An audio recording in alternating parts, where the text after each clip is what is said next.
পাশে যে মানুষটাকে দেখছেন আপনারা, কামরুল ভাই প্লাস আমি আরেকজন ব্যক্তিকে দেখাবো একটু পরে, হয়তো পর্যায়ক্রমে আমি দেখানোর চেষ্টা করব। কামরুল ভাই এমন একটা ব্যক্তি, আমি অনেক দিন, প্রায় আজ তো ভাই কয় বছর ধরে লতার ভিডিও করতেছেন আপনি? 4 বছর। 4 বছর 4 বছর প্লাস। 4টা বছর ধরে আমি ভিডিওতে দেখতেছি যে সে লতার পাশে আছে, লতার পরিবারের পাশে আছে, এবং আরেকটি ব্যক্তি মানে ওতপ্রোতভাবে একভাবে জড়ায়ে আছে, এক কথায় বলা চলে, তার ফ্যামিলির সাথে। তো আমি এই লোকটার কাছে আসলে লতার পরিবারের পক্ষ থেকে কৃতজ্ঞতা জানাই যে সবসময় তাদের পাশে বিপদে আপদে সবসময় তাদের পাশে থাকে। আসলে অনেকেই অনেক কমেন্টস করেন তার ভিডিও নিচে, আমি দেখছি। একটা মানুষ যখন একটা মানুষকে উপকার করার চেষ্টা করে তখন তার বিপরীত কিছু শত্রুপক্ষ থাকবেই, কারণ এটা আমরা সেই মানে আল্লাহ রাসূলের সেই আমল থেকে দেখে আসছি বা শুনে আসছি, তাই না? হাদিস কোরআনের কথা, ভালোর পাশে মন্দটা থাকবেই। তো আজকে আমি সেই কামরুল ভাইকে নিয়ে একটা প্রতিবেদন বানানোর চেষ্টা করব। আসলে প্রতিবেদন না, আমি তার মুখ থেকে কিছু কথা শুনবো লতার পরিবার সম্বন্ধে। কামরুল ভাই, আসসালামু আলাইকুম। কেমন আছেন আপনি? আগে যদিও ছিলাম, এখন আর একটু ভালো, কেননা মামু এসেছে মানে ঝগড়া করার জন্য। ভাগ্নে মানে লতার ছেলে, মানে মামা ভাগ্নে যেখানে আপদ আছে সেখানে, আপদ আছে সেখানে। প্রিয় দর্শক, আমরা যতই বলি যে আপদ নেই, ওই দেখা যাচ্ছে ভাগ্নে আসি মামার মেয়ের সাথে। প্রিয় দর্শক, আমরা আসলে আপনারা দেখতে পাচ্ছেন যে এই মানুষটা অনেক মজার একটা মানুষ। অনেকেই বলেন যে কথা বেশি বলে, আসলে কথা বেশি বলে ওর কথাটা কিন্তু একভাবে সিরিয়াস ভাবে দেখলে বিচার বিশ্লেষণ করলে দেখা যায় ও যা বলে সঠিক কথা বলে। আর আজকে আপনারা বা আমরা যত লোকই মানে এই কথাগুলো বলি, কোনো সময় লতার পরিবারের পাশে, লতার পাশে কিন্তু ওইভাবে দাঁড়াই না, শুধু মুখ দিয়েই বলছি। তো কামরুল ভাই, এই যে ভিডিওর মধ্যে অনেক সময় অনেক কথা শোনা যায়, আপনাকে নিয়ে কমেন্টস করা হয়, এটা আপনি কি চোখে দেখেন, কেমন ভাবে নেন? নিন্দাকে আমি ভালোবাসি বেশি। বাহ, সুন্দর, মহৎ একটা কথা। মানে একটা মানুষের তো সব দিকেই ভালো থাকে না, কিন্তু তো ব্যাকগ্রাউন্ড খারাপ থাকতেই হবে। আর সেটুকু আছে নিন্দা, এই নিন্দাটুকু যদি না থাকে তাহলে তো মনে করেন যে আসলে পথ চলা যাবে না। একদম রাস্তায় মোটরসাইকেলে যাতে লাগে কি খালি আমার জন্য রাস্তা ক্লিয়ার থাকবে না, তা অনেক গাড়ি তো আসবেই। এই মধ্যে বাসি পিছে আসলে রাস্তা আগেই বললেন যে আমাদের আসলে পৃথিবী তাকে সৃষ্টি না করলে পৃথিবী হইতো না, তারও কিন্তু সত্য ছিল। আমাদের রাত না থাকলে দিনের কোনো মূল্য ছিল না, ঠিক আছে? রাতের অন্ধকারের জন্য দিনের এত মূল্য। হ্যাঁ, ওই জন্য তারা যারা বাজে কমেন্টগুলো করে না, যারা বাজে কমেন্টগুলো করে তাদের জন্যই, তাদের মাঝখান থেকে যাদের ভালো কমেন্ট সেগুলা কিন্তু ভেসে আসে। প্রিয় দর্শক, কথাই আছে যে শিক্ষার কোনো শেষ নাই, মায়ের খাওয়ার কোনো বয়স নাই, মায়ের যে কোনো বয়সে খাইতে পারে, সেটা হচ্ছে মানুষ মুখের গুণে। না, আপনি মারবেন নাকি? না, আপনি মারবেন আমাকে না, মানে আপনি যত খাইবেন না, আপনি ভালো একটা মনের মানুষ, আপনি কারো গায়ে হাত তুলতে পারেন না, আপনি মার খেতে পারেন, সেটা আমি সচক্ষে দেখছি, সেটা না বলে ভিডিওর মধ্যে আপনি তাকে কোনো প্রতিবাদ করেন নাই।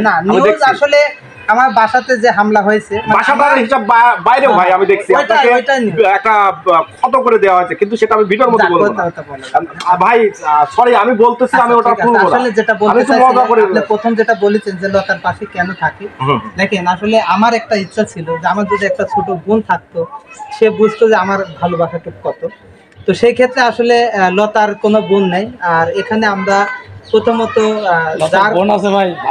মানে লতার কোনো ভাই নাই, সেই হিসাবে প্রথমত যখন আমরা ভিডিও করতে আসি এই মামার বাসাতে এসেছিলাম, ওই পিছনে লতা আমাকে দেখে যখন আমি যখন বাড়ির ভিতর ঢুকি, তখনই কিন্তু আমি কাদার অভিনয় করে ফেলেছিলাম।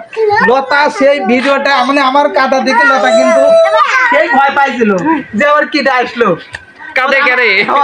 মানে আমার সামনে তো ভিডিও করতে আসবেই না। পরে মামা ছিলি বলে তো আছে ইমতিয়াজ নামে একটা ছেলে ছিল, হ্যাঁ, ওই আসলে প্রথম যেদিনকে আমরা আসি, এই পিছনের বাগানে, আমরা 3 নারী যাত্রা হয় না, আমরা 3 নারী যাত্রা করতাম। সেটা হচ্ছে আমাদের নফিজুল মামা এবং আমার উস্তাদ, মানে ছোট টিভি মামুন, আমারও উস্তাদ। আমাকে আমার গ্রামে কেউ চলে না, এত দূর আসার একমাত্র পিছনের হাত হচ্ছে মামুন ভাই, ঠিক আছে? যে আমার উস্তাদ। আসলে আমরা যখন 3 জন যেখানেই যেতাম প্রতিবার সন্ধানে একসঙ্গে যেতাম, তো আমরা এখানেও লতার জন্য এসেছিলাম ঠিক সেইভাবে। এইভাবে আস্তে আস্তে আসলে একটা মানে পারিবারিক সম্পর্ক হয়ে গেছে, ফ্যামিলি মেনটেনের মতো হয়ে গেছে। তারপরে অনেকবার দুর্ঘটনা ঘটে গেছে, আর সেটাও কোনো সময় মনে করি নাই যদি পিছনে সুখ আসে, সেই সুখটা হচ্ছে দুলাভাই। আচ্ছা আচ্ছা আচ্ছা। মানে যত ঝড় এসেছে বিপদ দেখে চলে গেছে, ঠিক আছে, কিন্তু কথাই বলে না আল্লাহ যা করে মঙ্গলের জন্যই করে। ভালোর জন্যই করে। আর বিপদের পরে যে সুখ আসে সেটা হচ্ছে দুলাভাই, ঠিক আছে। কারণ এই একটা মানুষ যে বিপদে, লতার বিপদে সবসময় থাকেছে। আমি জীবনে এই প্রথম দেখি, সত্যি কথা, এটা ভিডিও বানানোর জন্য বলি নাই, এই প্রথম আমি দেখেছি যে একটা মেয়ের পিছনে, একটা স্ত্রীর পিছনে এরকম করে শ্রম দেয়। জান্নাতেও কিন্তু এটা হিসাব হবে, বুঝছেন, এই স্ত্রী কতটুকু সম্মান মর্যাদা দিয়েছেন।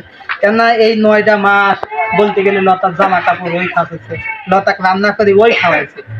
লতার মা বাসায় থাকে না, আর লতাও যখন 5 মাস হয়ে গেল তখন তো লতা কোনো কাজ করতে পারে না, ঠিক আছে। সেই মুহূর্তে মনে করেন যে আলিপি সব, কারণ আমরা হয়তো সপ্তাহে একদিন আসি, কিন্তু আলিপের কাছে আমি বড় ভাই হিসাবে কৃতজ্ঞতা থাকবো, কারণ আলিপের ভালো একটা আসলে আপনি যেভাবে কথাগুলো বললেন, এখানে যদিও আপনি হাসি মুখে কথাগুলো বলছেন, কথাগুলোর ভিতরে অনেক কষ্ট, অনেক মায়া মমতা জড়ায় ছিল, আমরা বুঝতে পারছি। আসলে একটা মানুষের পাশে একটা মানুষ কিভাবে থাকতে হয়, একটা অসহায় মানুষের পাশে একটা মানুষ কিভাবে দাঁড়াতে হয়, এটা আপনাকে দেখে বা আমি সেই ব্যক্তির সাথে কথা বলবো, আমি শিক্ষা নেওয়া উচিত। আমি শুধু একদিক চিন্তা করেছিলাম, যেটা আমার আপনি ভাবি, মানে আমার বাড়িওয়ালা, ও বলেছিল যে লতা কিন্তু আসলে যখন হাঁটা শেখে তখন কিন্তু গর্ত করে মাটির ভিতর খাড়া করে হাঁটা শিখছিল, কারণ লতা প্রতিবন্ধী ছিল। তো আমি খালি ওই চিন্তাই করতাম যে আসলে ওর বাচ্চাটা যেন সুস্থ হয়, কেননা ও যেরকম হয়েছে সেরকম যদি ওর বাচ্চাটা হয়, মানে ওর জীবনটা আরো কষ্টের মধ্যে পড়ে যাবে, ঠিক আছে। এটা একটা নিয়ে চিন্তা করতাম সবসময়। তাতে ওকে আমি ভাই হিসাবে, কিন্তু আসলে অনেক মানুষ ভাই হয়ে কিন্তু বোনকে জিজ্ঞাসা করতে না যে বাচ্চার নড়াচড়া ঠিক আছে কিনা, একটা লজ্জার ব্যাপার স্যাপার থাকে। কিন্তু আমি কিন্তু লতাকে অনেক ভাই করেছি বাচ্চার নড়াচড়া ঠিক আছে কিনা। লতা আমাকে সবসময় বলতো যে না ভাই ঠিক আছে, ঠিক আছে। এটা নিয়ে আমি একটু বেশি ভয় পাতাম। তো আসলে আল্লাহ একটা শুকরিয়া, যে আল্লাহ সুস্থ বাচ্চা দিয়েছে, লতাও সুস্থভাবে ফিরে এসেছে। মানে ওদের জীবনটা হলে থাকে, সারা জীবনটা আমরা থাকবো না। প্রিয় দর্শক, একটা মানুষ একটা মানুষের কতটুকু ভালো চাইলে তার জন্য চোখে পানি আসে আমার জানা নাই। অবশ্যই কমেন্টস করে জানাবেন।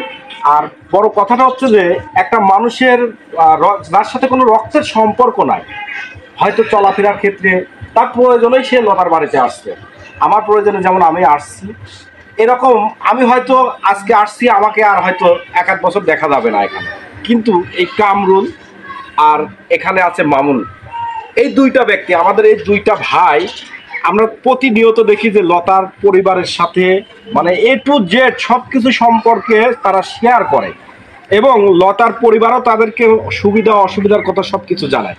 আমি অনেক কথাই শুনলাম। তো প্রিয় দর্শক, আসলে আমি আর একটা ব্যক্তির পরিচয় করাই দেব এই ভিডিওতে। এই পর্যন্ত রাখছি। সবাই ভালো থাকবেন, সুস্থ থাকবেন। আল্লাহ হাফেজ।